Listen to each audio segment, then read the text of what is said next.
जय Hind. Welcome to score enhancer. और आज के करंट अफेयर टुडे के टॉपिक में हम लोग बात करेंगे भारत देवास और उसके अपने व्यक्तिगत संबंध के।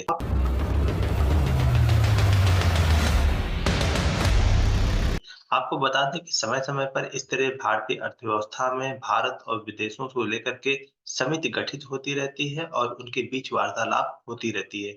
तो भारत और देवास को लेकर ऐसे कौन-कौन सी बातें हैं जिनको लेकर के आज हम लोग करंट अफेयर्स की टूडे टॉपिक में यहाँ पे एकजुट हुए हैं। उनमें सबसे बड़ी बात आती है अनुकूल वैश्विक अर्थव्यवस्था की। आपको बता दें कि भारत की अर्थव्यवस्था में दिनों-दिन बढ़ोतरी हो रही है और इस चीज़ को लेकर के भारत के साथ अन्य देश भारतीय अर्थव्यवस्था में योगदान दे रहे हैं। तो आपको बता दें कि 15 जनवरी से 19 जनवरी 2024 तक स्विट्जरलैंड के दावोस में आयोजित हो रही 54वीं विश्व आर्थिक मंच जिसे हम डब्ल्यूईएफ की वार्षिक बैठक भारत विषय बिल्डिंग ट्रस्ट के तहत चर्चा और संवाद का दावा करता है। तो इस बार की जो बैठक है इधर आपको समझ लीजिए कि ये एक 54वीं विश्व आर्थिक मंच की बैठक है और दावोस कहाँ पे पड़ता है? ये स्विट्जरलैंड में पड़ता है। तो भारत के व्यापक विषय बिल्डिंग ट्रस्ट के तहत चर्चा और संवाद का दावा करता है। विश्व आर्थिक मंच की चुनी गई कार्य योजनाएं भारत के दृष्टिकोण जैसे विकास, कार्बन तटस्थता, स्थिरता, मजबूत अर्थव्यवस्था और वासुधैव कुटुंबकम the world is one family विश्व एक परिवार है की अवधारणा से मेल खाती है। इसे भारत ने जी20 की अध्यक्षता के दौरान अपना समर्थन दिया था। भारत को बता दें कि जब जी20 की अध्यक्षता हुई थी दिल्ली में, उसी दौरान अपना समर्थन दिया था। दावोस में भारत की उपस्थिति हर परिस्थिति के अनुकूल वैश्विक अर्थव्यवस्था, पसंदीदा निवेश स्थान के रूप में इसकी स्थिति को सशक्त करती है। विश्व आर्थिक मंच के विभिन्न सत्रों में प्रतिनिधिमंडल और अन्य वैश्विक राजनीतिक व्यापक लीडर्स की उपस्थिति में शिक्षा, जैव ईंधन, लिंग, अंतरणीय, नवीकरणीय, सेमीकंडक्टर और विनिर्माण के विषयों पर अपने विचार रखेगा। ये भारत का अपना पक्ष है, जो भारत इस मीटिंग में करने वाला है। और विश्व आर्थिक मंच में भारत की प्रभावशाली उपस्थिति 4 अलग-अलग स्थानों को सुरक्षित कर चिन्हित की गई। तो ये भारत के विषय में अपनी एक बढ़ोतरी है। इनमें प्रत्येक भारत के अवसरों को सामने लाने और वैश्विक निवेशकों को सामने अपनी विकास गाथा रखने को समर्पित है। अब इसमें सबसे पहले एक बात आती है कि इंडिया एग्रीमेंट सेंटर क्या है? ये भारत के पक्ष में ऐसी कौन-सी बात है जो इंडिया एग्रीमेंट सेंटर की स्थापना कर रहा है? यह लॉन्च भारत की विकास गाथा को सामने लाएगा। इसमें डिजिटल सार्वजनिक बुनियादी ढांचे, जीवंत स्टार्टअप, पारिस्थितिकी तंत्र और बढ़ते ऊर्जा क्षेत्र का भी प्रदर्शन किया जाएगा। तो ये इंडिया एग्रीमेंट सेंटर जो है यहाँ पे इसका उद्देश्य सिर्फ इतना है कि यह लॉन्च भारत की विकास गाथा को सामने लाएगा। अब अगर दूसरी बात करते हैं एक्सपीरियंस सेंटर की बात करते हैं, तो एक्सपीरियंस इंडिया सेंटर क्या है इसके बारे में भी हम बात कर लेते हैं। यह लाउंज नए भारत द्वारा संचालित तकनीकी में उछाल, इसकी जीवंत संस्कृति के साथ स्थिरता, समावेशता की प्रतिबद्धताओं का अनावरण करेगा। अब इसी में एक और आता है जिसका नाम है इंडिया इन्वेस्टमेंट सेंटर। तो इंडिया इन्वेस्टमेंट सेंटर क्या है इसकी ही बात कर लेते हैं।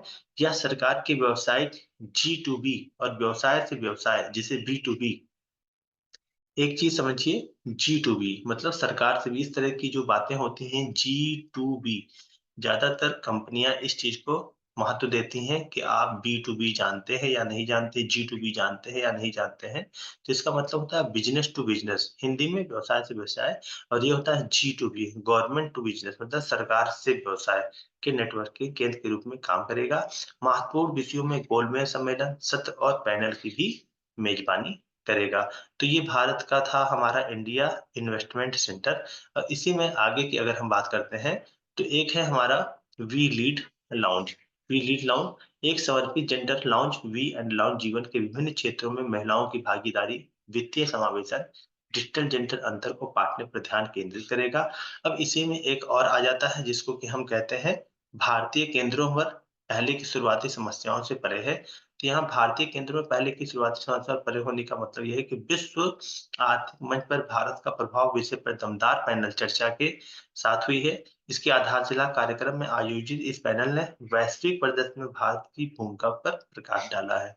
इन्वेस्ट इंडिया के सहयोग से पीएचडीसीसीआई ने इस पैनल का आयोजन किया। वैश्विक मंच पर भारत का योगदान प्रभाव को व्यापक खोज की और भौगोलिक सीमा पर होने वाले अंतर को भी प्रदान करता है। तो ये जो बातें हैं, ये भारत के सेंटर को लेकर करते हैं।